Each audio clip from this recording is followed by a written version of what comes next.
Okay, so thank you everyone for coming to. If it ever comes on, you might have to adjust it. Yeah. See if they can hear you. Yeah, we can hear you. I Yeah. can't. Hello, this is Ann. Can you hear me? Yes, we can hear you, Ann. Okay, thank you. We can't get the video on, so. Okay. /flu vaccine. All appointments. Hi, Ian. Glad you can come on board this morning. Good morning. Good morning. Okay, so I'm Rhonda Flanagan, and work for Abbeyfield, Canada.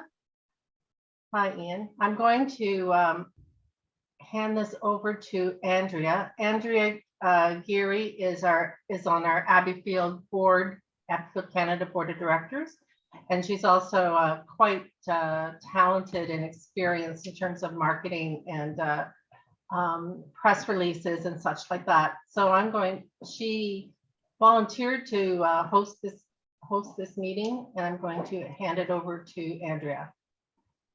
Thanks, Rhonda. I think that most of you, I was just taking notes to see where you're from, and where are you located? Golden, BC. Sorry, where? Golden. Click on that. Okay. And then Ian? Richmond, BC. Okay, which house are you affiliated with? Mute. Yeah. The Vancouver, near the airport. Marpole. Okay. With Larry. With I'm in Larry. with Larry. Okay. So we have two Vancouver house folks. Good. So I did ask people. Excuse me, There we Andrea, are. we're not, We're on. I think we deserve to have two Thank you. spots because we have two houses, actually. Okay. All right. Thanks, Larry. You're welcome. There you go, Ann. We can see you now. I did ask if people had any questions that they could send in. I just checked my Gmail and I didn't see any, so I don't have to address any of those. But I would like maybe each of you to just briefly talk a little bit about what you see as the challenges. Like what do you specifically feel you might need some support with in terms of support from the board?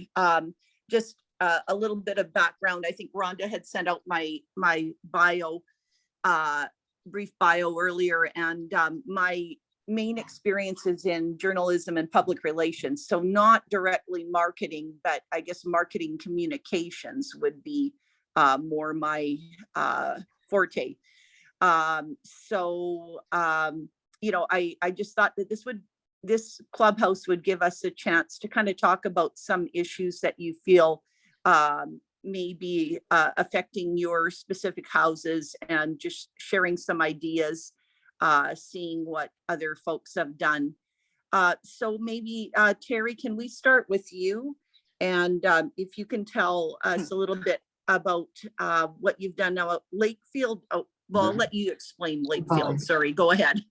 So Lakefield is not a house yet, but we bought a property and we've just now submitted all of our paperwork that needed to be done. We have plans for the house, so we're just waiting for approvals.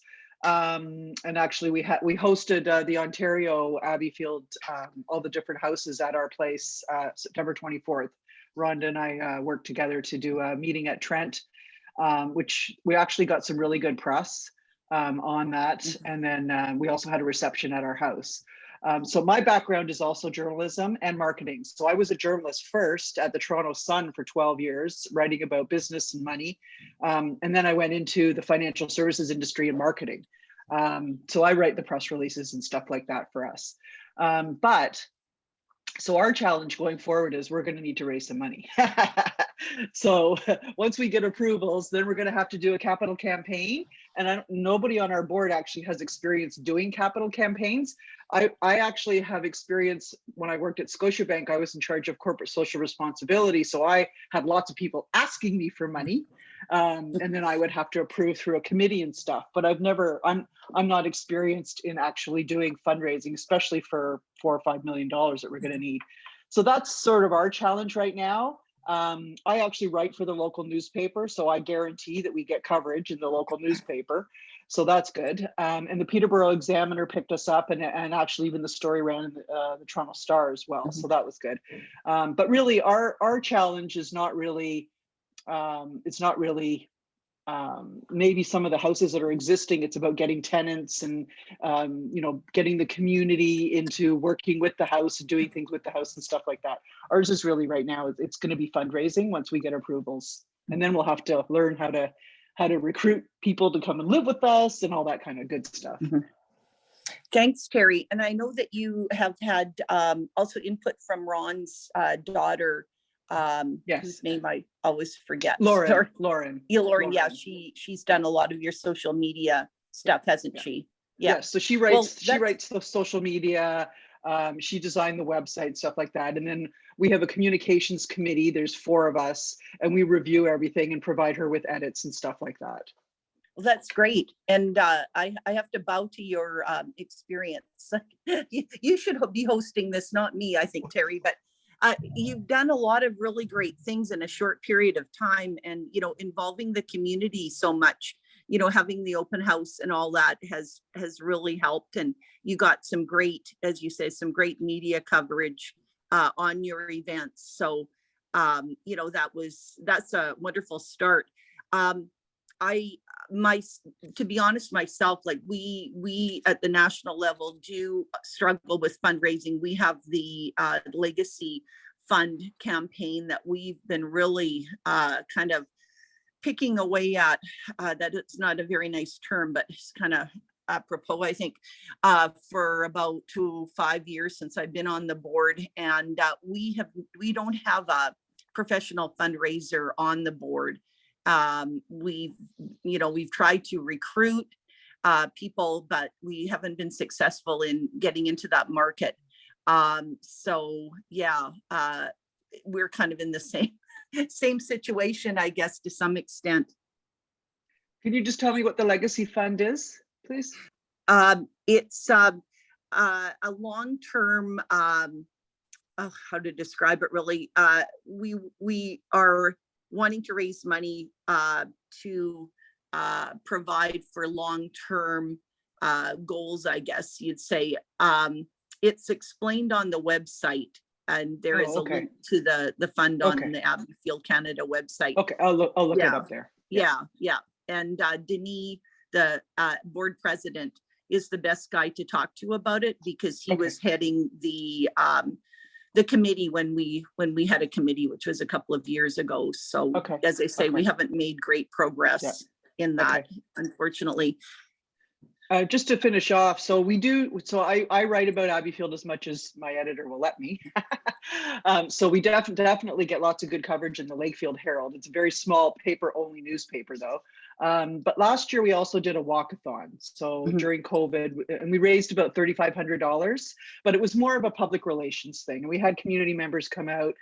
The other important thing that we did was when we had this reception in September, I went and hand delivered notes to all the people around the neighborhood of the house where we're going to build, because it's really important for us to be good terms with our neighbors. And we had quite a few of them turn out at the reception. So that's it's really, right now it's awareness and public relations, and soon it'll be fundraising, and then it'll be all the marketing and communications that needs to be done when you actually are going to be having people come and live at the house.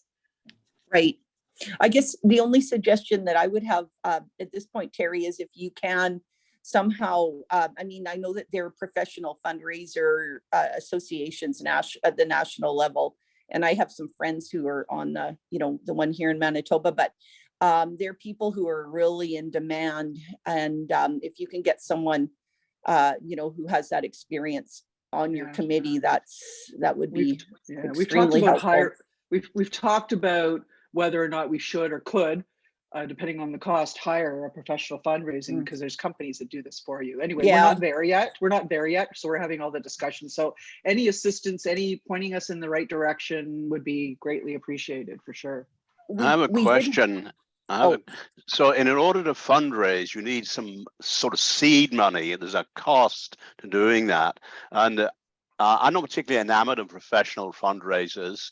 I think you learn far more by doing it yourself, unless you're in the big leagues. You know, if you're a hospital charity or something, you can afford it. But for us, we're very small, so doing it ourselves. Do you have a need for, like, you know, $1,000 or $5,000 just to fund the fundraising? Probably, yes. So what we did the first year that we were incorporated as a charity was we actually got a grant from the government. I can't remember the name of it. We got about, I think it was about $20,000. That set up our website, paid for social media, paid for some of our collateral and stuff. So it was mostly a lot of marketing. And then once that money grant was gone, we had a certain time period where we had to spend that. Then we did the September fundraiser, which raised about $3,500. So right now, all of our money, so we got seed money for the development of the actual building plans from CMHC. So that's not for marketing, that's for the building. So, you know, once we get to fundraising, we're going to have to figure out how we're going to pay for fundraising. So I have a proposal or a question. Instead of just you being left on your own to do this, is there a possibility of Abbeyfield, Canada, with all of its various investments and assets, seeding that fundraising from a national or provincial level, so you're not on the hook, but then once you get the money, you're going to do the work to raise the money? Right. Yeah, that would be fantastic. I know Ron has raised with Ontario and maybe with Canada as well, the whole idea of pooling all of our resources to leverage that to get grants or loans or whatever we need. Because, you know, Abbeyfield is quite strong across Canada. There's, you know, 18 plus or whatever. And Ron, I know, has talked to our board about the fact that he's talked about leveraging, you know, building it together and leveraging what everyone has so that we can try to finance or get grants or, you know, whatever we can do to help certain houses do what they need to do at that time. So Ian, yeah, that would be a wonderful idea if we could do something together. Ian, So I'm going to comment here.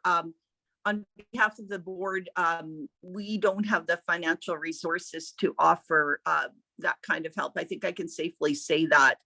Bill Stadden is our treasurer. He would be able to give you the breakdown, but we unfortunately we don't as at the national level like have that kind of capital. But Yeah. I was going to say to your point, Ian, about the professional fundraising company, we do have some fairly recent experience with one, and because we hired one to help us launch our legacy campaign, and it turned out to be almost complete waste of money. And I don't know how much it was, I can't recall, but they provided us with some just kind of generic stuff that we could have come up with on our own. And it ended up just, you know, I don't even think we used any of it. So I agree with you there. You have to be very cautious if you're going to spend money to hire, you know, a professional company. I still think it'd be better if you can somehow, you know, find someone in the local area, who's willing to go on your committee as a volunteer.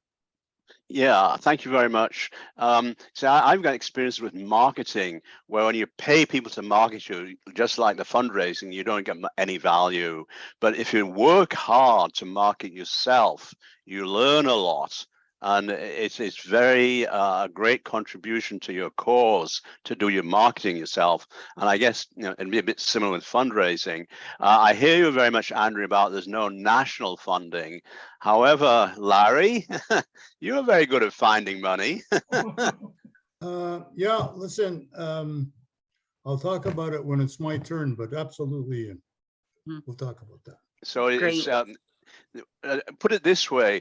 At a national level, we may not have specific amounts of money. We do have access to resources to kickstart this, right? Yeah, it's true. Okay, great. Was there anything else that you wanted to mention, Terry? No, I don't think so. You know, our founder, Dewey Jones, who's now 90, the first couple of years that we got going, we actually organized a Welsh men's choir fundraising event. And we Right. had the location donated because one of our board members worked at the Selwyn Outreach Center, and it raised, it was a lot of work, and it was a lot of fun. I went to one, I took my dad, who's also Welsh, but it only raised about $2,500. So you have to balance the work with the return, right? Right? Exactly. Yeah. Yeah. Well, that Anyway, too as a yeah. reporter. Donald, can I ask you to talk about your experience? Now, I know you have quite an interesting story that's occurred over the past few months. I think most people are probably familiar with it, but if you wanted to maybe summarize briefly for Terry anyway, about what's gone on. Well, I think Donald must be getting a little sad about telling all that story, Andrea.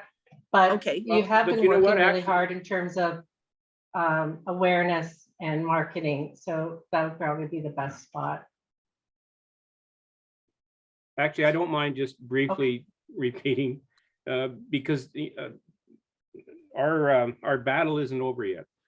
And I might be knocking on Larry's door again. Okay, so briefly, in the spring, the board had made a decision to shut down Abbeyfield because we were down to 6 residents. We were really in the hole. Our bank refused financing. I got a hold of Rhonda and Abbeyfield Canada. They sent Rhonda out for a month and kickstarted us, which really helped. So since then, Abbeyfield Canada came in to help us. I'm sorry, Abbeyfield Vancouver, Larry and his group gave us a mortgage, which helped. We were able to hire a house manager, and as of now, we're up to 7 residents. And we just learned yesterday that one of them, who was only there for a temporary basis, is now in the process of selling their house, and they're going to be moving in full time. So it is slowly coming, but it is going to take another time. We had hoped within a year from last spring we would be full. That I don't know if it's going to happen. So, but we're all very positive at this point. And we did have a meeting with our local MLA and with the regional director for BC Housing, and we didn't get anything concrete out of them, but I got the feeling that if we were in a really dire situation, they wouldn't leave us stranded. They wouldn't see that the house would close. So I left that meeting feeling hopeful. Yeah. Well, thanks, Don. Don's in Fort St. John, Terry. Yes. Thank you. Yeah. Fort St. John is a town or city of about 20,000 people. And we have one other huge care home facility. And then BC Housing provides the assisted living and senior care. And Now, how many spots do you have in your house? Right now you have 7, but how many? But we have 12 in total. 12. Okay, thank you. I know as part of Rhonda's work in Fort St. John, she did a lot of outreach to local organizations. She identified all the local media, to, I guess, raise awareness of the house and, what was happening. So that was great. Since that time, what's been happening, I know it's a tough situation because it's a smaller community, so there's limited resources, I guess, and you can't keep telling the same, story week after week. So I understand that you have maybe more of a challenge, Dawn, than people in a larger community. It's really hard to make people aware of what Abbeyfield actually is. We still get people coming by, and since we've hired our house manager, we get queries all the time, and that's mainly due to Facebook or social media. We have the radio station has sponsored a year's worth of advertising for us, so we're on the radio every day, but I don't know how many people listen to the local radio station. So that's helping for awareness. Facebook is our number one outlet, I think, right now. And then our house manager, Kimmy, has started going to the churches to bring everybody aware. She also wants now to make trips out to the outer community, because we have Dawson Creek, Chetwynd, Hudson's Hope, Fort Nelson, and Tumbler Ridge. And we've had residents come from those areas, but that's a total area of 500 miles in a circle going around. So right now I'm trying to find a sponsor that'll pay for the gas to let her do that, because we have had, as I said, residents from all of those areas over the 15 years that we've been operating. Mhm. Does anyone have any questions for Dawn or One thing suggestions? that Fort St. John, like others, has been good with, one of their members has been really active in terms of yard sales. And again, they usually brings a few dollars in, but one of the biggest things that does is give awareness and lets neighborhood at least know what's happening at the house. And again, a lot of volunteer work involved in that, but I think that is always a good, the biggest piece is to get people aware of who you are and what you're doing. We've just recently received a license. We're selling 50/50 raffle tickets. So the top prize is we sell a total of $2,500 worth. The first sale was 100%, so we gave a prize away of $1,250. We're on the second one now. It'll be every 6 weeks. So in total, we can raise about $10,000. And so I'm hoping next year we can go to a bigger license and make more money with that. But that also has helped with exposure, because we've got people sitting at Canadian Tire, Home Hardware, and then selling tickets that way. So that's helped. I think the plan to reach out to the other communities in the area is certainly a good one, though it takes a lot of effort, time and money for one person to go out.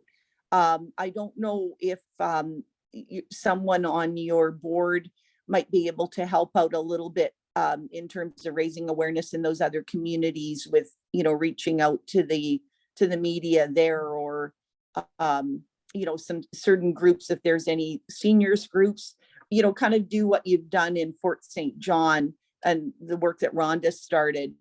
Though it's if you don't have feet on the ground in these communities, it's pretty tough to interest them, I guess, but it might be something to consider. Absolutely. One of the problems we're now back down to, we just had 2 board members resign, and they were the newest ones. We had hoped would become active, but they're just too busy with their own business. So we're limited in a number of people that we can put on the ground running, sort of thing. That's too bad. Yes.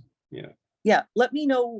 Maybe we can communicate after, Dawn, and let me know, the names of those communities again, and I'll see if I can do a little bit of research, at least provide you with some contact info. Oh, that'd be excellent. Thank you. Yeah. Yes. You're welcome. Very Did good. anyone have any comments or questions for Dawn? No? Okay, I guess we'll move on to our 2 Vancouver folks, Larry and Ian. Terry was speaking, but she's muted. Yeah, sorry, I was muted. I was just going to Oh, sort of sorry, conclude. Terry. That's okay. I was just sort of going to conclude my thoughts. So Dawn, your focus is trying to get residents. And get more money to stay alive. Right. It goes hand in hand. Yeah, it does. Yeah, the more residents will provide you with. Yeah, I mean, we have to get to a full house, and everybody knows about the rising costs. Yeah. Right now, our wages still exceed our monthly income, so we're losing money that way every month. And we've raised our rents. We had 2 people who attend the BC chapter meeting, and we are the 3rd lowest charging for rent in the province. So now we just increased that in the spring, so we'll wait a year and keep going at it. But yeah. Right, okay. I'm curious to know if anyone else across Canada has problems filling their suites. I believe so in some communities. That Interesting. was why, actually, Terry, that was why the one house we had in Manitoba in Dominion City, which is a very small rural community, closed. Well, we lost it as an Abbeyfield. It still exists, but I don't know what they're doing with it. And it was a brand new build. So that was a shame. Interesting. I don't think our board ever thought that would be a challenge. We've already got inquiries. We're probably 2 years from getting get them signed up now. Signed up now. Yes. We had problems during COVID, but we've Yeah. got a waiting list again. People just didn't want to move during COVID, understandably. So we're okay now, but we had an outbreak of COVID and we're just getting over it now. And it hit us hard because we had to bring in additional staff to allow for, taking meals to residents' rooms and testing everybody for every 4 days and all that kind of stuff. So we were just starting to get back from COVID. And then as soon as things opened up, our residents go all over the place as they should. And so it came into the house, and so we were hit hard in October for additional staff costs, but I think we're pretty much over it now. Okay, good. And Sylvia, what Abbeyfield are you with? Sorry, I'm not familiar. I'm with Prince Albert, Saskatchewan, Abbeyfield. Okay, great. Thank you. Thanks, Sylvia, and welcome to the clubhouse. Thank you. So Larry and Ian, what would you like to talk about regarding your houses in Vancouver?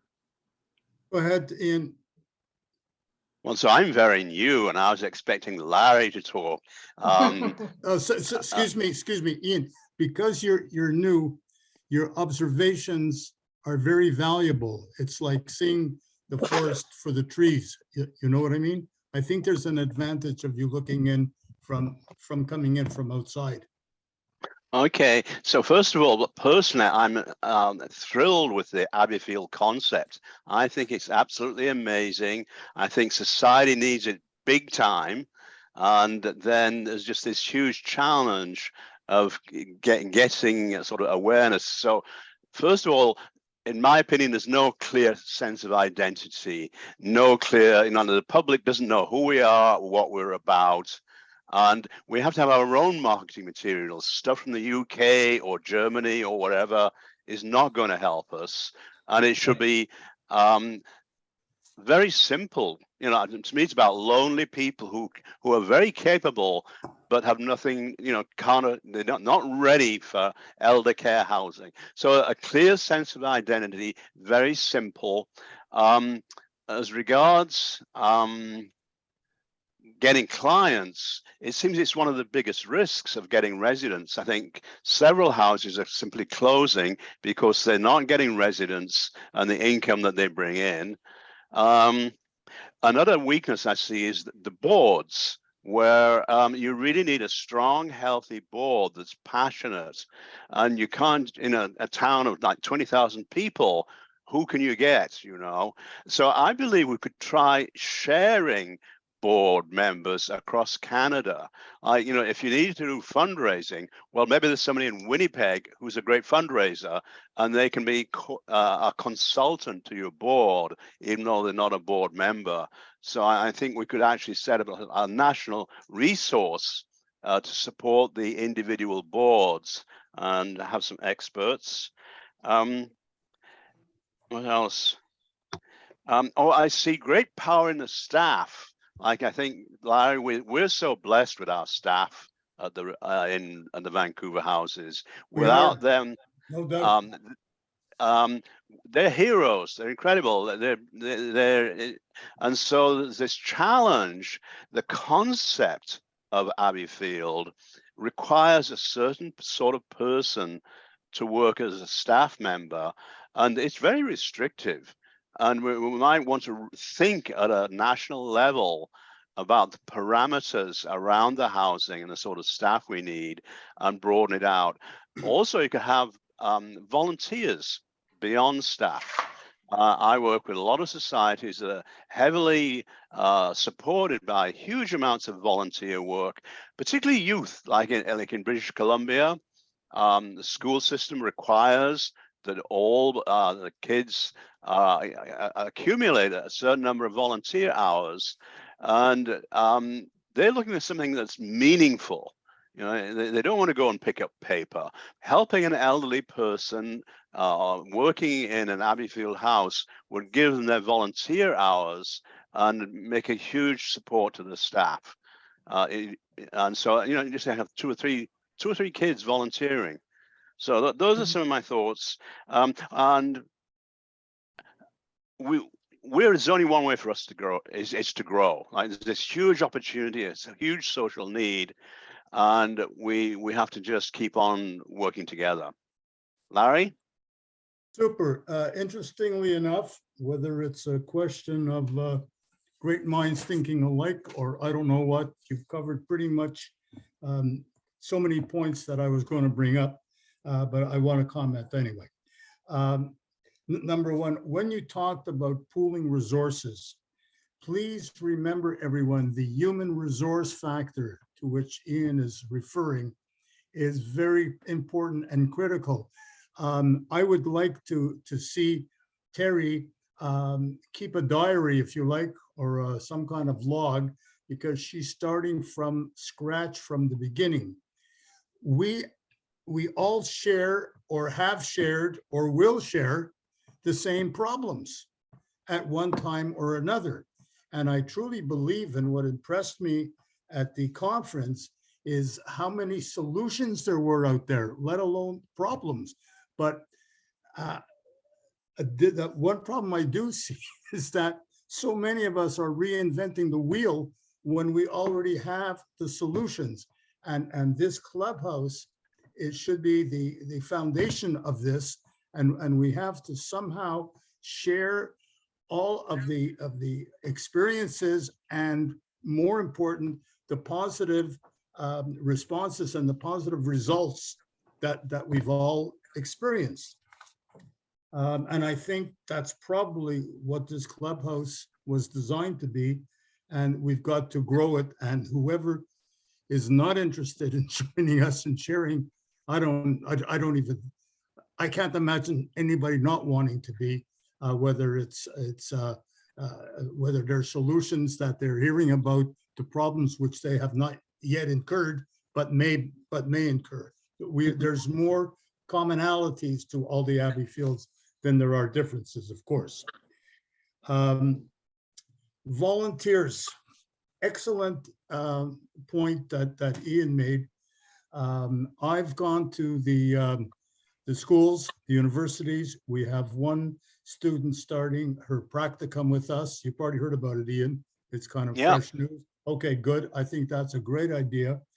And to sort of interest them, these are anybody who's enjoying the Abbeyfield experience is a potential board member. Now, remember, most organizations, boards are not operational, they're directional, except for people like us, because we're so segmented and we're our own societies, we are definitely an operational board. I tried an experiment. I brought somebody who Ian can talk about. I thought we should have some gerontology, which was not even a word we grew up with. These gerontology schools and departments are just growing up everywhere. You have to understand, us baby boomers, of which I'm part of the leading edge. I was born in 1946. We are a tsunami. We have to be looked after. That combined with the fact that when our health system was built, our universal health system, That was 50 years ago. The lifespan of people then was 70 years old. It's now 82 or 83. The average age of a Canadian was, I think, 27 years old back 50 years ago. Now it's up to, I don't know what, 43 or something like that. So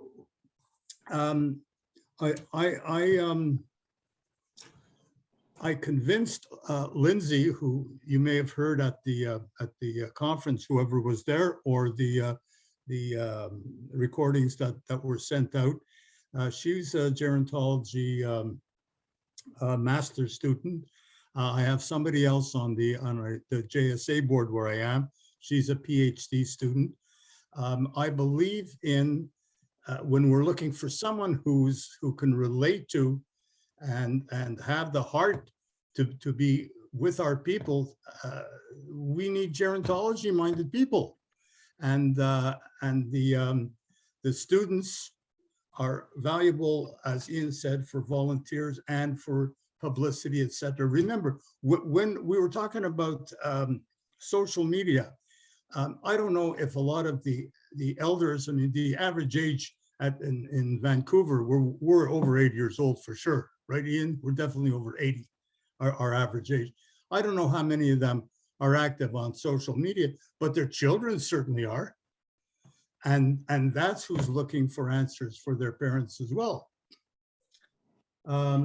Board of directors, again, yes, it is a problem, but don't be afraid of bringing in younger people. And I mean, again, go to anywhere where there's an interest in gerontology, whether it's schools. And again, I know that the smaller towns, like 20,000 people, I don't know what educational facilities and things there are there, but there has to be something.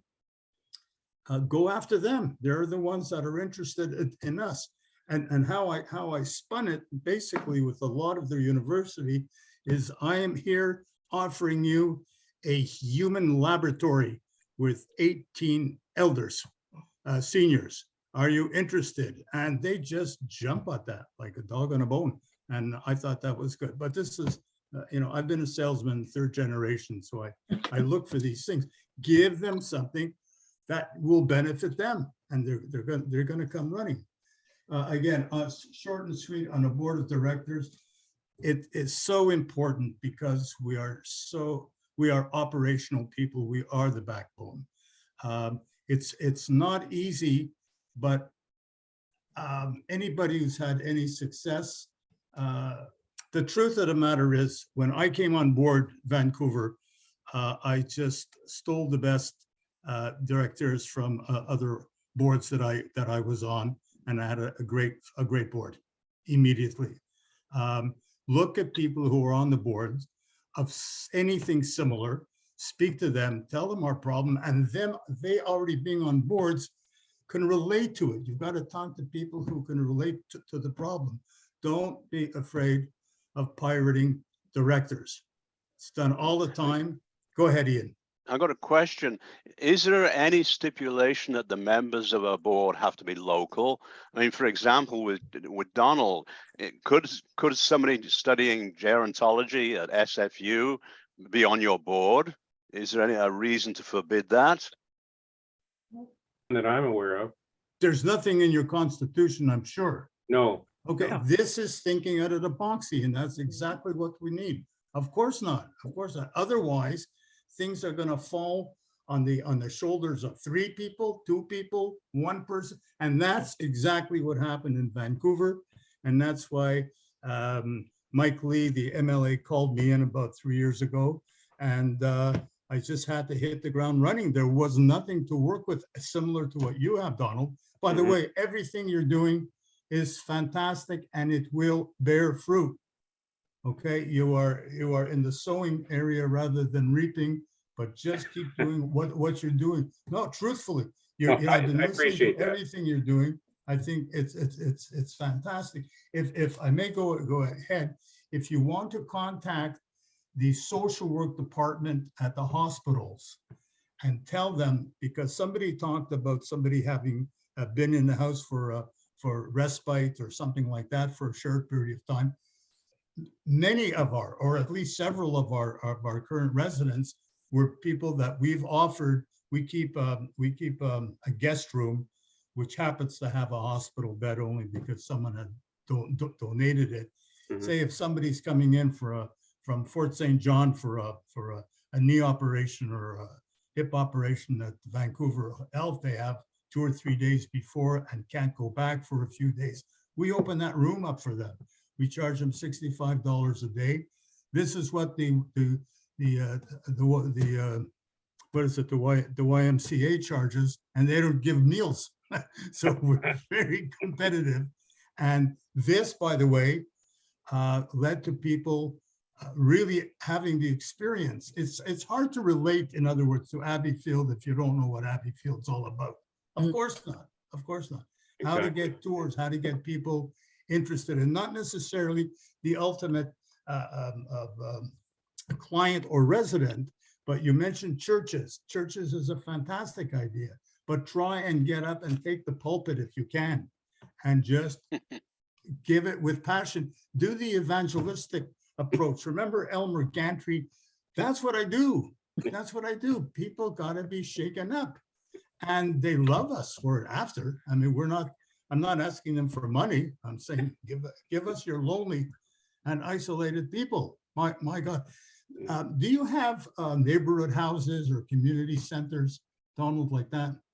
We only have one friendship center, I believe. That's the only one we have. You No, have to go there. I'm sorry, You that's have not true. There is a seniors hall. There is, we have it too. Just listening to this, we as a national society can provide training to boards. We should have a board training program, so that when you have a new board member, there's a whole kit that explains to them how we operate. All the boards across Canada should be providing training to their board members, and then there should be a national program of board training.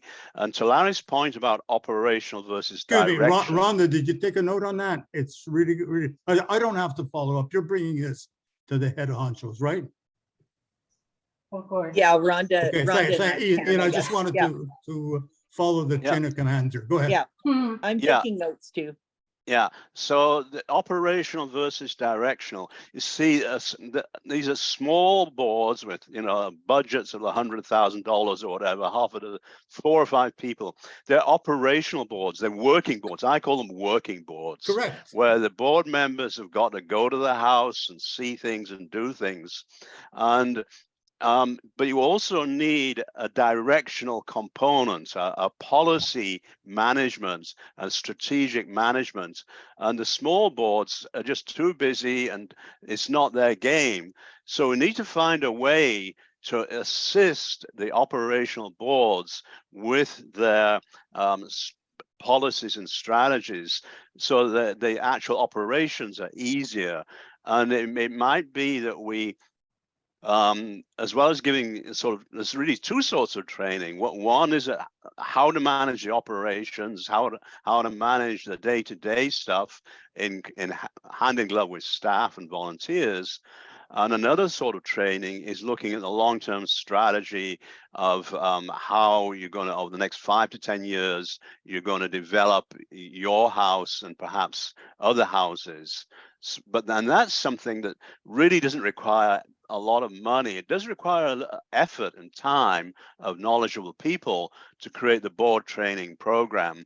And then that's a benefit to somebody who's a young person who's starting to learn about nonprofits, where they get a very powerful board training program that helps them develop professionally and personally. So you're not just asking them to go ahead. Okay. Ian, I just kind of wanted to redirect the conversation somewhat, just because we're focusing, mainly on marketing today. I'm hoping that we'll have further clubhouse sessions that are more, I guess, related to developing the board governance and that type of thing. That's not my area of expertise, but Rhonda and I will take this back to the national board, and we'll try to see if we can offer this type of a discussion about Very good. developing the board and all that.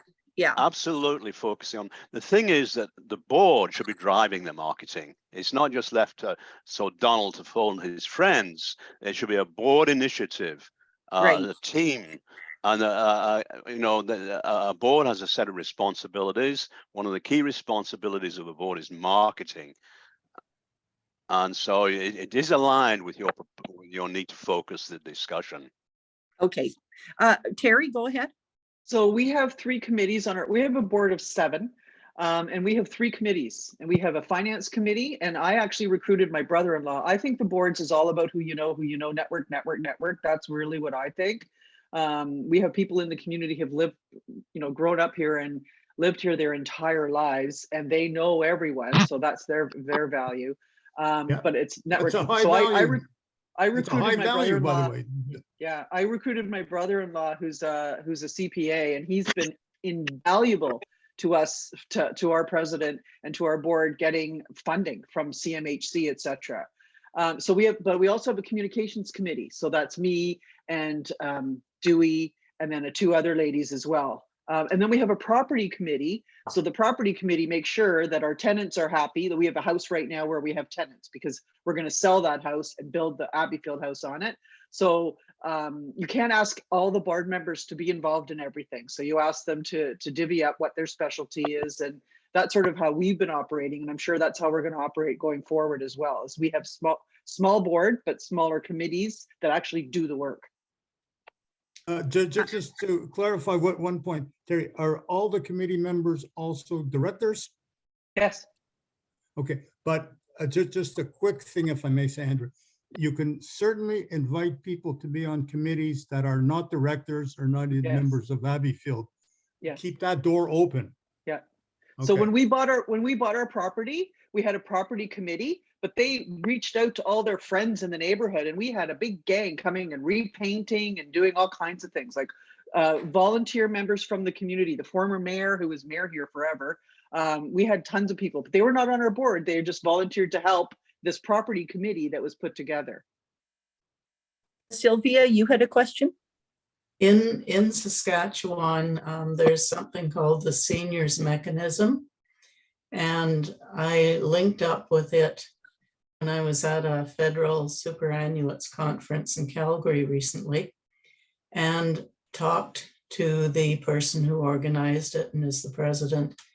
And he had not heard of Abbeyfield and was absolutely amazed at what we could provide for a very relatively low cost.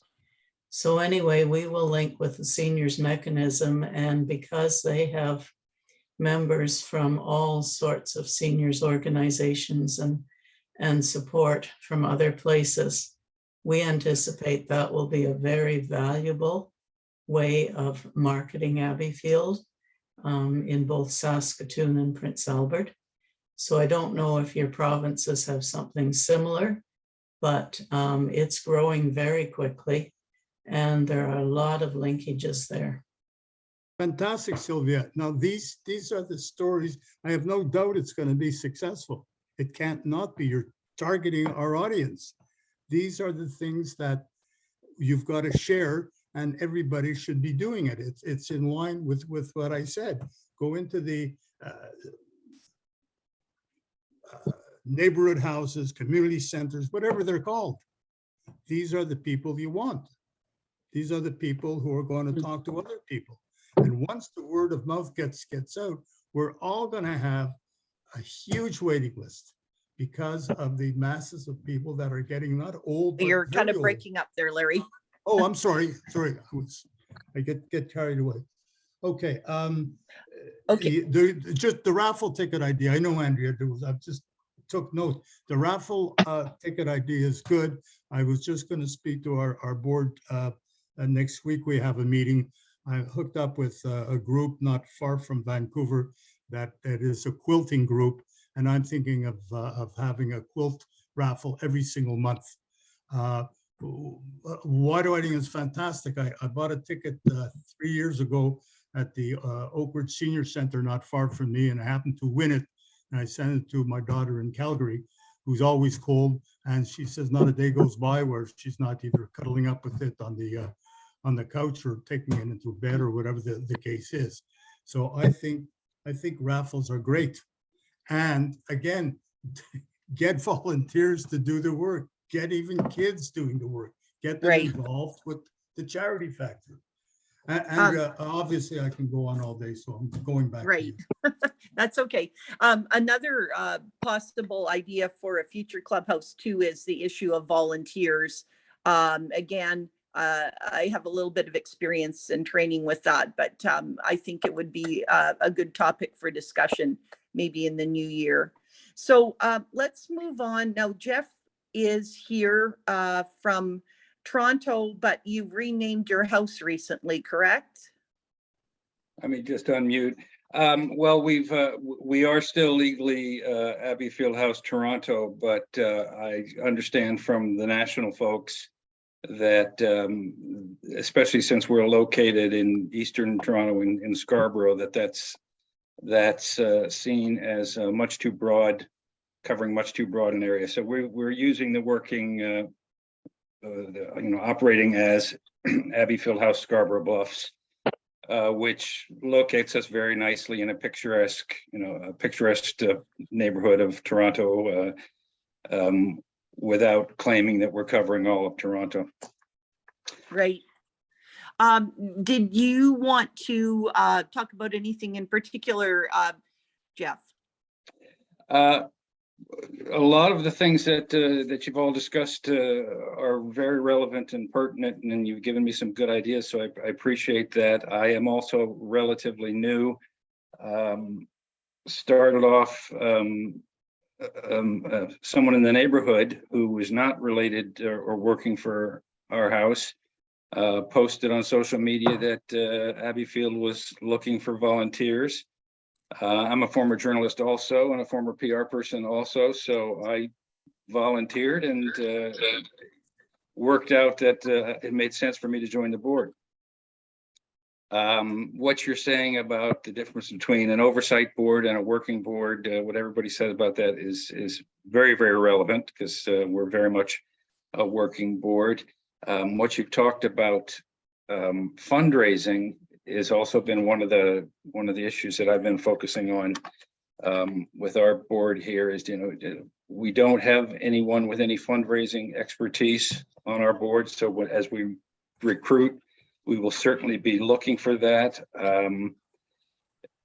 But even the simple things like yard sales and raffle sales and those sort of things, if we can raise $2,000, $4,000, or $5,000, that's one resident's bathroom that we can refurbish. Just so it all goes right back into the house.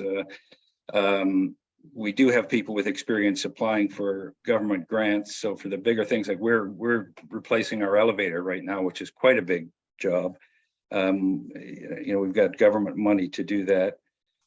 Volunteers, I do look forward to you having a session on volunteers. That's how I got involved, and we've got some other people who've gotten involved who aren't on the board. I found another neighbor of the house, and I live just around the corner from our house, who is bona fide a marketing expert. She does brand development, and she has been volunteering her time to, within the Abbeyfield national brand standards, refresh our look and help us get proper looking Facebook and Twitter and LinkedIn sites. That said, I'd love to have that session on volunteers, because I find in my just a few months of experience that we don't really have things for volunteers to do. There are certain, in the summer, gardening and such is great. But with the current group of residents that we have, nobody really wants young people to come in and offer to play checkers with them, or offer, I try to suggest we bring in a pet for, people who might like, no interest in that. So it very much depends on what your resident makeup is on what volunteers can do. But I think, having a discussion about that. Love the discussion so far about, places to, additional places like churches to raise the visibility of the organization. I think we're pretty well full right now, but it's always, there's always turnover. So we're always trying to keep a growth list. That I think is on the social media side, which we've really been focusing on lately. That's our focus is, have a waiting list of residents and having a list in development of board members. We're trying to move away from the, grab our friends and grab anyone to really focus on areas of expertise that will benefit us. So fundraising being one, financial management being another. Yeah, those are the main notes I've written down. Okay. So I look forward to future sessions on soliciting directors, soliciting volunteers, and fundraising. Thanks, Jeff. Larry has a question. I'm just going to briefly excuse myself, but go ahead, Larry. Okay, Jeffrey. Yes, sir. On fundraising, because of the commonality of all of the Abbeyfields, don't you think this is a fine opportunity to have a fundraiser expert, especially grant specialist, create a grant that all of us can apply for? What I'm thinking of, Jeff, is there's so much money being put into aging at home. My spin on this is Abbeyfield is these people's home. We are not so much a senior's residence, but a home.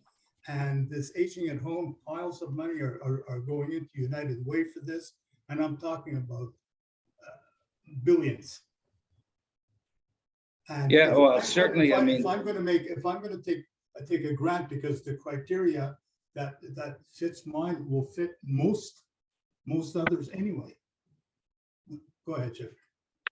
If there's an opportunity to centralize a grant application process, that's great. My limited experience is that, so for example, CMHC, it's really house by house that has to make the application for specific building project. But the template could be the same. All I'm saying is, there are better formatted applications, and people who know what they're doing are generally more successful. Yeah, agreed. I think that at the national board level, I can only speak for Scarborough Bluffs House, because Bill Staton is also our finance manager here, and he's the finance manager nationally. So to the extent that he's aware from his national work that there's grant applications being done, he can be the liaison to share best practices or who's really excellent at doing those grant applications.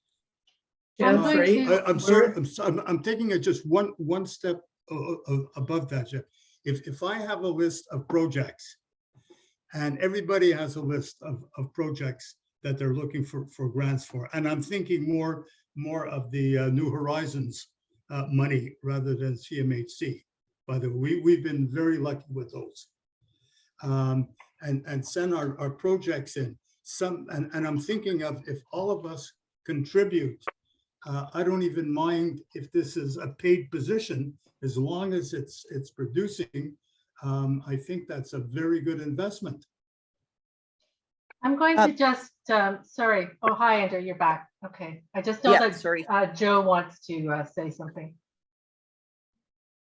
Well, I would just want to pick up on Larry's point. I think even the posting of our grant applications across the country would be helpful to each other.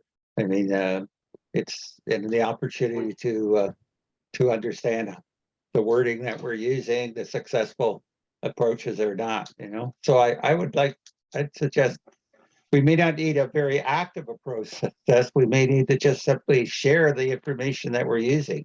Well, that's what it's all about, Joe. Yes. Yeah, our our home in Caledon here, we've had a very successful year. We've raised 113,000 to allow us to replace the roof on the home and to install automatic door openers in all the residents' suites. So, and it was involving about 6 different organizations to support us in that work. So, but just sharing that information that we had when we did those applications, it's Exactly. you get the kind of sense of what's successful and what's not, but also you get some wording that's helpful, that appeals, that we'll learn from each other on that one. Anyway, that's just a comment I'd like to make. I apologize for being late. I had a crisis at the home I just came back from.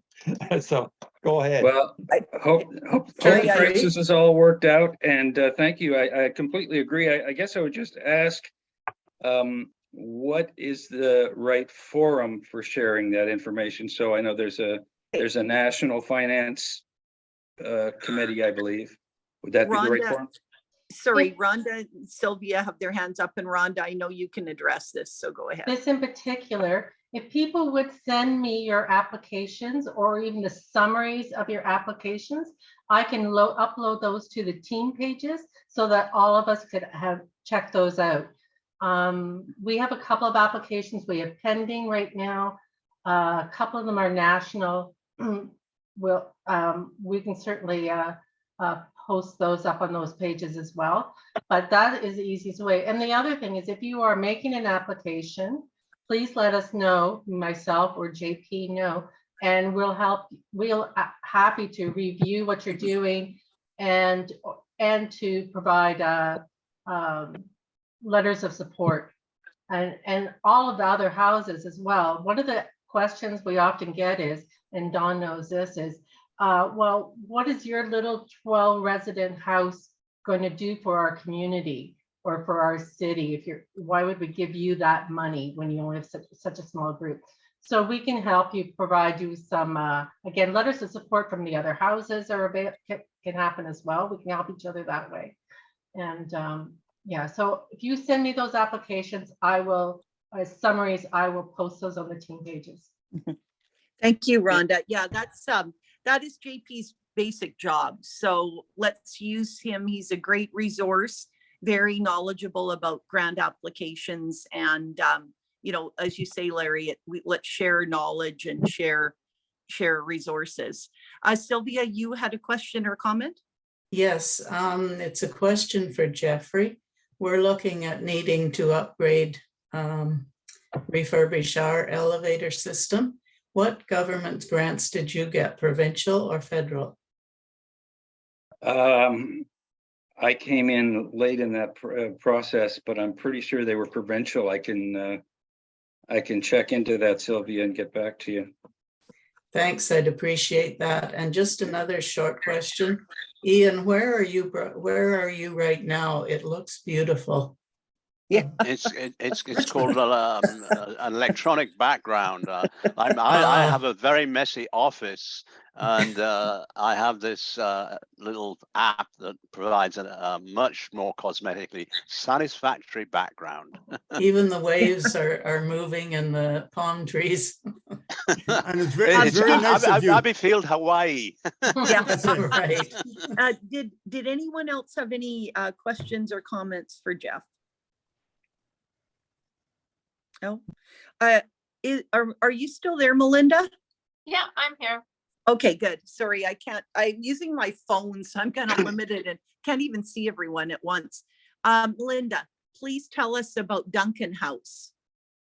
Yeah, I just want to say that this is a great conversation, and I like a lot of the suggestions that come out, particularly pooling human resources. I think that's a brilliant idea. I know that was talked about at the BC chapter conference, and everybody thought that was great. So for Duncan House, it's a lot of the same of what you all have been doing. We've had a booth at our local country fair, which was great because they get about 30,000 people through there. That was before COVID. We also go in our community center has a seniors expo once a year. So it's all seniors related booths. And that's been really successful. I got a few tours out of that. But fundraising wise, we have a big fundraiser in the summer, the yard sale thing. And then we usually have a second one at Christmas where it's like crafts and baking, and this year we're gonna have photos with Santa, that kind of thing. What else did I have? Oh, the seniors directory. Our local newspaper puts out a little booklet about, is it 2 or 3 times a year? So we put an ad in that. I mean, mostly we're trying to find free ways to advertise and market, because of course advertising is pretty expensive, and it's hard to find those dollars when you have a full house too. But I know we hear the same thing, that nobody knows about us, nobody knows what we do. Even though we've been doing this for years, trying to get the word out, it's still, I guess it's like, you know, you don't look for a plumber until you have a leaky pipe. And it's the same thing. You don't look for senior care until you have need of it. So it's just getting that word out perhaps before people need it. And yeah. Oh, volunteers, I was going to mention. We do have a problem with finding volunteers, and particularly COVID messed everything up. I kind of rely on the same volunteers over and over and over. So I wish I could expand that pool a little bit. What are they helping with? I have a couple great fellows that do those little things like, could you go to the dump for me and drop off these things? Or could you put up a smoke detector? Or just those little sort of maintenance things I don't want to have to pay somebody for. We also have some gardeners. Occasionally we have gardeners helping out too, volunteer gardeners. Thank you. Joe, just to bring you up to date, we had a bit of discussion about volunteer management, recruitment, retention, and we're going to try to offer a targeted clubhouse session discussion in that area in the future. So just another, and also we were talking about training board of directors and board recruitment. So again, another idea for a clubhouse in the future. Sorry, did anyone have any questions for Melinda? It sounds like you're doing a lot of great community outreach, Melinda, which is, you know, I know Duncan is a larger community, but you know, making those connections with people is great. One thing I was going to ask is, and I know like COVID, you said COVID's really throwing everything for a loop in terms of having people come into the house, but you know, there is the idea, I guess, of having an open house at some time if you feel it would be appropriate, perhaps in the good weather, you know, a garden party type of thing. I think that that's something that some of the other houses have done in the past, like really invite your neighbors to come by and kind of, you know, get to know each other. Right. But, you know, once you can do that safely, I guess that's the key there. That's the trick. All right. Yes. Yeah. A question go for ahead, Melinda. You're part of like a community of several Abbeyfield houses on Vancouver Island. Do you network and communicate together? Are you also working together? We have, again, it's been probably a couple of years since we've had what we called a regional meeting. So all the Vancouver Island houses getting together.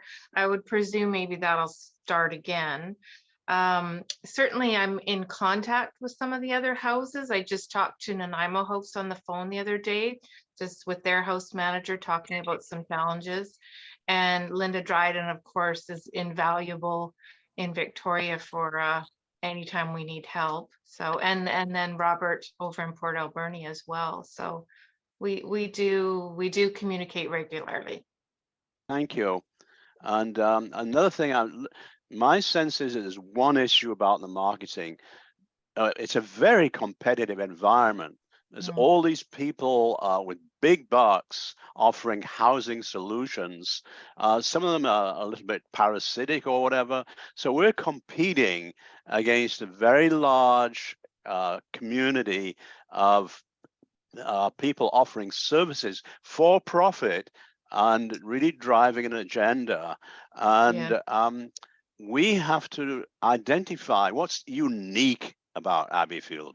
What makes Abbeyfield unique and different from everybody else? That's the challenge, where it's got to be, you know what McDonald's is about.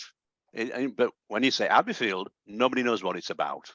Yeah, And I agree with you. And just in our community here, it's very competitive actually for seniors housing. There's all kinds of different options. And there are other houses like us that are for profit. So presumably they cost more. So I think, like you said, the identity needs to be that it's this supportive housing that's very family-like and also reasonably priced. thank you. Yeah. Before I move on to you, Sylvia, I wondered if Anne was still there or still here. I'm still here. I just can't get the video on, so. Okay. Anne, would you like to tell us about Golden House? Well, as I'm listening to all of you speak, I'm thinking, oh, we're really different. Golden is situated near the east border of British Columbia, and we're on the Trans-Canada Highway, just off. Our population for the town is 4,000 and the surrounding area is 4,000. So we've got a population of 8,000 people. Our house has 10 rooms in it. The other thing that's happening with Golden, it's becoming the place where people move for their second home, and like out of Calgary, because things have been too expensive in Canmore. And anyway, it's just crazy what the real estate's doing. But our house is full. I will speak to the person that was concerned about I think it was Fort St. John, that you were down very, very low with population. We were down to 5 people at one point and became very concerned about how we would survive. So we decided to make one of the rooms a convalescent room. The credit union wouldn't help us with our mortgage at the time, but they would buy something for us. So we approached them about buying the furnishings, and we bought brand new everything. They paid for all of it, and set up a nice room. Well, lo and behold, all of a sudden we're full. We have to find someplace to put this furniture. Fortunately, we had a guest room upstairs that had furniture in it that had been donated years ago. This Abbeyfield is 22 years old. So we got rid of all the shabby stuff and put all the nice stuff up there. Right now we're dealing with an employees situation. The board of directors, which there are 5 of us, 3 of us on that board are cooking at the house regularly. And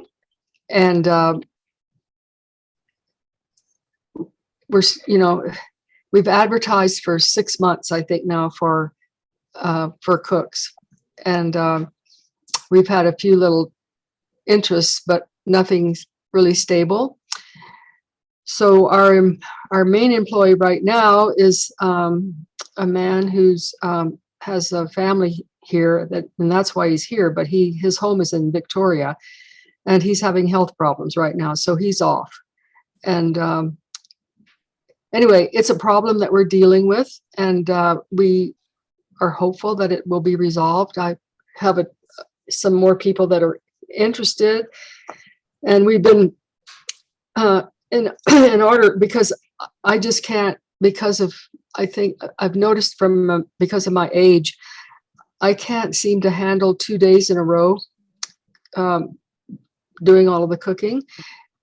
So I've had a friend who also is my age also come in and to help me. So between the 2 of us, we get it done. Last evening when I was there, I noticed it was a really joyful feeling that when the residents came out for gathering before mealtime, I could hear their chatter, their talk going, and it was happy and it was pleasant and it was enjoyable. They were enjoying one another's company. So that was a real kind of boost, knowing that we're doing the right thing for our family that lives there. So we've had volunteers. We can't find new board members. Nobody wants to be on a board, that responsibility. So we found people who will be an attachment to the board, and they do jobs like the snow clearing, the maintenance of the house. Like we just had to have some locks and doorknobs changed on 2 of the doors because we discovered the keys weren't working properly in them anymore. That sort of thing. And then we have someone that comes in and plans some social events for them. And we did have a liaison to the residents, person that they had skills in confidentiality with conversations with the residents. And if anything came up that a resident that was really important that the board should know about, she would let them know that she needed to report it to the board. So we got a lot of things taken care of that way. However, this person has had an event in her family, so she's not able to help us do that anymore. So trying to find someone else who might be able to do that. But it's really important to keep the harmony in the house. And that's what the objective of having that person in the house was. So I don't know if we're going to, I've just taken over the admissions and discharges this last year. And so I have a feeling of what's going on. And there are people that are inquiring. And I let the board know that all the time. We did not have that information in the past, so that they know what's going on in the community also. A lot of people in the community would prefer to go to a place that's called Mountain View. It's a BC housing. The floor plan in it is looks a little larger.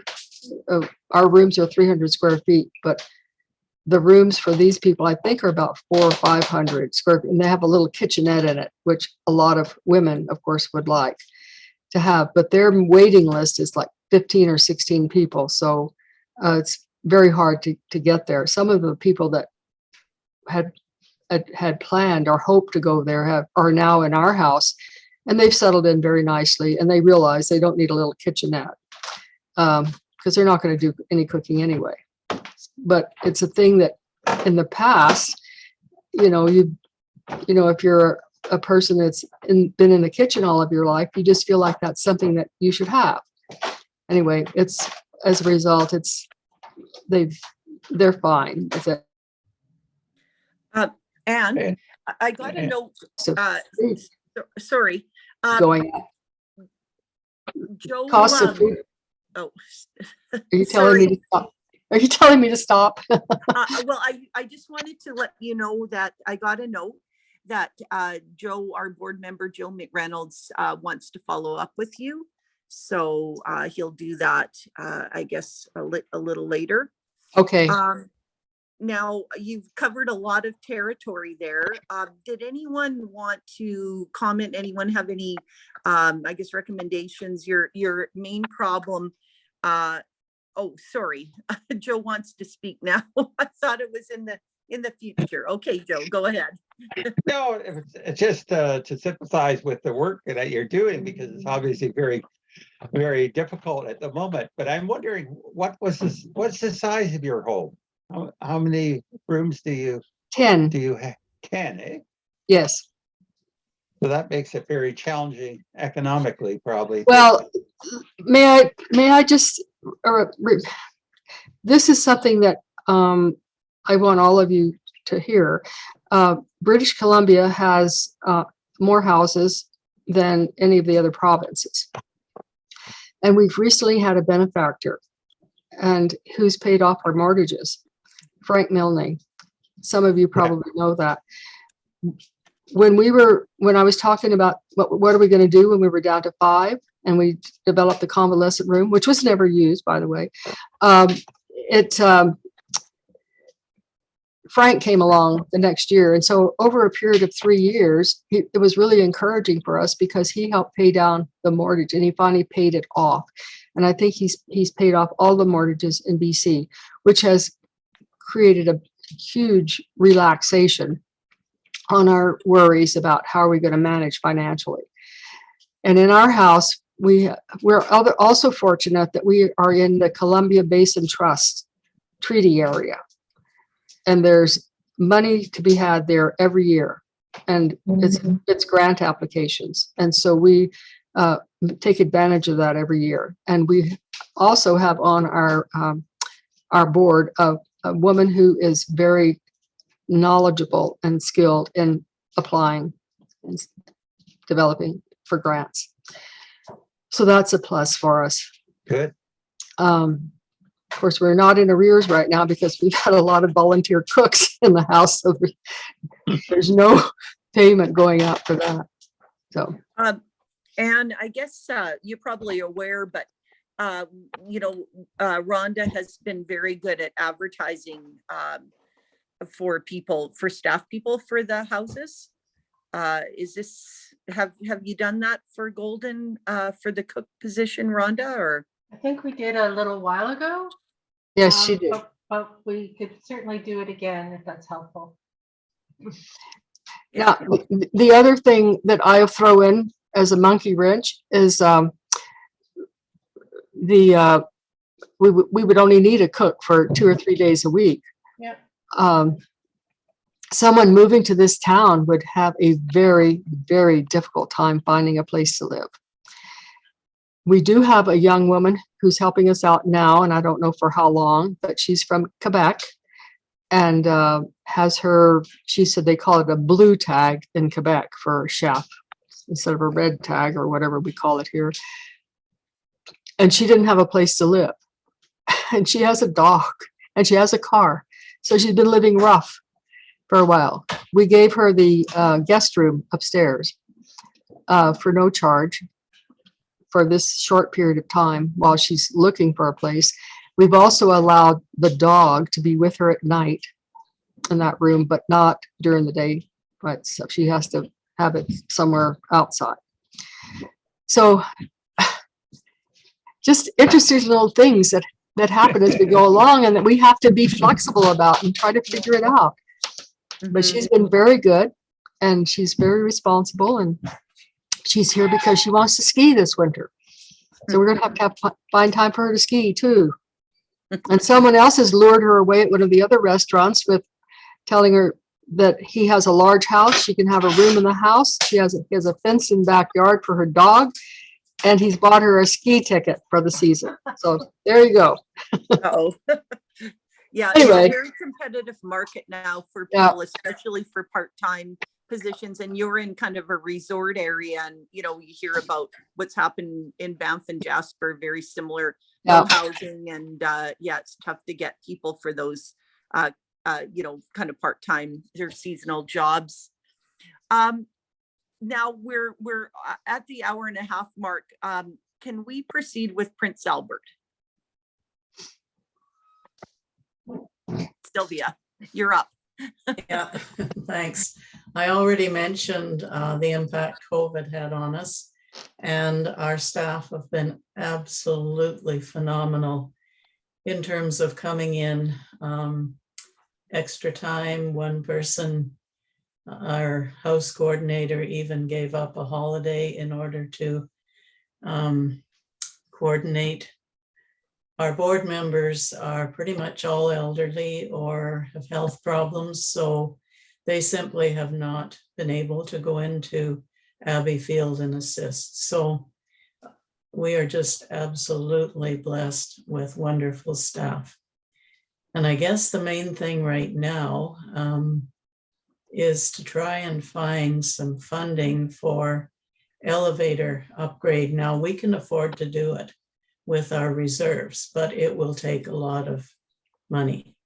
And we would prefer to find some additional money. So if anyone does know of anything that might be available that isn't specific to your province, I'd sure like to know about it. we'll do Sylvia? some yeah. Have you heard of, well, you probably heard of the Rick Hansen Foundation?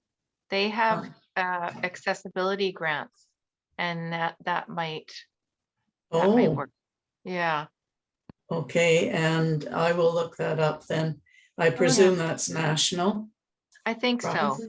Yeah, Melinda, if you could add that name into the chat so that she'll have the spelling. Okay. And Oh, then I've- Horizon, Sylvia, you probably already know about Horizon. yeah, And we've then the actually, another one to try is Help Age Canada. Yeah. And that's Help. specifically for seniors. Help Age Canada. Yeah. Yeah, we've actually taken advantage of a couple of New Horizons dollars, but they don't fit elevators, unfortunately. But thank you for these two suggestions, and I'll certainly look that up. Otherwise, once COVID's over, it's going to be business as usual, I hope.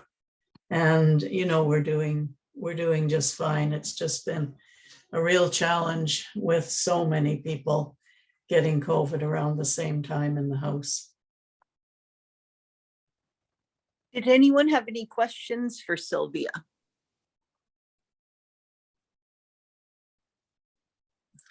No. Has anyone joined this clubhouse that I haven't identified yet or called upon to speak? No? Did anyone have any final remarks that they'd like to make? I see Larry's hands up. Yeah, and just something quick. Anne, you've been so kind to that young lady from Quebec. I suggest that you have her advertise in French in Quebec and bring someone in who's be more than happy to exchange a room for cooking. I do that with two people in Abbeyfield. One of them does our maintenance, and another one who's paying us just a lower fee does a call out for about an 8-hour shift. In other words, you probably wouldn't think about advertising in Quebec, but it's a huge market. Ask her if she would do it for you. And I'm sure she'll say yes. We also have a person, a younger resident, and we give her lower rent in exchange for being on call at nights for emergencies, but she likes to keep busy, and so she goes way beyond that and does various things to help out around the house. So that has worked out well for us and for her. Oh, of That's course. a great, I'll yeah. just that's a great add idea, something Sylvia. quickly. Hello. You mentioned the night person. We no longer have a night person in Golden because we don't have anyone that will do it. This person is not actually committed to being there every day. Fortunately, she doesn't go on too many holidays, but when we take people in, we do make sure they understand that there may be some days when there is not someone there 24 hours a day, but 95% of the time there is. And so we just make sure that they know that, and that we provide them with other phone numbers and such. Donald? Just one other suggestion. Rhonda hired our house manager, Kimmy, and she's just a wonderful lady. We almost lost her within about a month or 6 weeks after she hired because the hospital came and tried to take her away from us. And in the end, she stayed. But what concerns me is that we're unable to provide any benefits. We basically provide CPP and EI. And I'm wondering if on the national level, we could look at a program for benefits for all of the employees. I mean, if Kimmy would have gone to the hospital, she would have had a pension plan, health benefits, all that sort of thing. And that would make it much easier to attract people. Recruit for sure. Yeah. We have had some discussion about that in the past. And I wasn't the one who was doing the research into it, Dawn. We'll take it back to the board because I know that this has come up before, and I can't, as I say, I can't quite remember what the result or consensus was, but we can follow. I'll follow up on that, Rhonda and I. Okay, I would just think that, you know, we would have at least, I would assume a minimum of over 100 employees. So some insurance company should be willing to take that on as a group package, you know, right across Canada, Canada Life or Sun Life, anybody. Yeah, I'm just having a conversation right now with the cooperators. They do have a program, and but just starting that conversation. But I think that it would be worth you following it, the cooperators in particular. I know that they helped Caledon very well, but they were looking for a better deal on directors and officers insurance, and they did a great quote for that. And I'm just in the middle of sending that email out to everyone else across the houses, so that you can follow that up as well.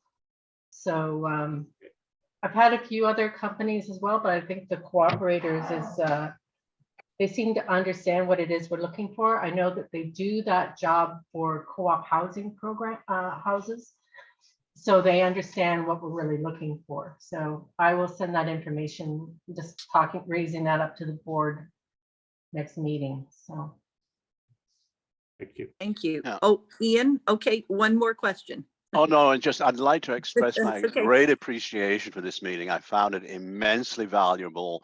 I'm very grateful for Larry for inviting me. And when are we going to meet next? Well, we have some great ideas for further discussions. So I guess, as Rhonda said, we're going to have a board meeting in the next couple weeks, or next week. No, 2 weeks. And yeah, we'll try to get the schedule for clubhouses and have these focused discussions. I think are very useful. So just Rhonda will send out an invitation to everyone when we have a date and a topic picked. And yeah, I would think that maybe one more before the end of the year, and then a couple more in the new year.